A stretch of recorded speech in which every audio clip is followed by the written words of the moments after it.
এখানে দেখতে পাচ্ছেন একটা সেফটি ট্যাঙ্কিতে একটা মই ওঠানামা করছে, প্রচুর লোক। এখানে কি ঘটেছে এখানে আমি আপনাদের সাথে আজকে শেয়ার করব মজার একটা ঘটনা। এখানে রাত্রেবেলা অনেকগুলা শিয়ালের বাচ্চা যাওয়ার সময় একটা ছেলের বাচ্চা পড়ে যায়। সে অনেক দিন না খেয়ে এই সেফটি ট্যাঙ্কির ভিতরে পড়ে থাকে। দেখতে পাচ্ছেন এই ছেলেটি ছেলে বাচ্চাটাকে বাঁধে উপরে উঠালো। এখন দেখতে পাচ্ছেন এই ছেলে বাচ্চাটি দীর্ঘদিন না খেয়ে সে প্রচণ্ড দুর্বল হয়ে যায়।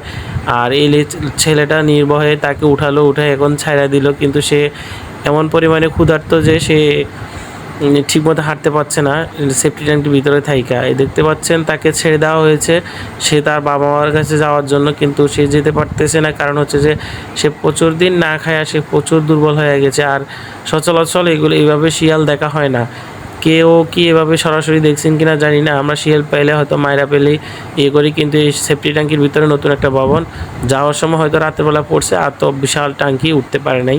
আর বিশেষ করে আমার নোয়াখালী অঞ্চলে খুবই এসব শিয়াল কম দেখা যায়, থাকলে তো মায়েরা পেলে, কিন্তু এখানে প্রচুর নাঙ্গলকোটে প্রচুর পরিমাণে রাত্রেবেলা শিয়ালের শব্দ শোনা যায়, বা রোডে কুকুরের মতো দলবদ্ধভাবে তার হাঁটে। দেখতে পাচ্ছেন শিয়ালটি খুবই দুর্বল, সে বালুতে পড়ে আছে আর সে কাতরাচ্ছে, কারণ তার খানা দানা নেই। আর এই কাকুটা শিয়ালটা দেখে খুবই মজা নিতেছে, কাকু শিয়ালের মতো মজা করতেছে। আর এখন শিয়ালটাকে বাগানে ছেড়ে দেওয়া হবে, তাকে একটা কাঠের স্ট্যান্ডে করে তাকে বাগানে নিয়ে যাওয়া হচ্ছে, কারণ সে এই মানুষের ভিতরে থাকলে তার বাপ মা তাকে নেবে না, বা সে সুস্থ হবে না, খাওয়া দাওয়া পাবে না।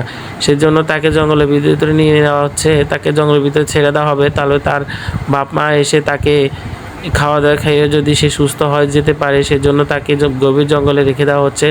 মানুষের মতো একটা কাঠের স্টিল করে নিয়ে হলো। দেখতে পাচ্ছেন এই শিয়ালটাকে ছেড়ে দেওয়া হলো।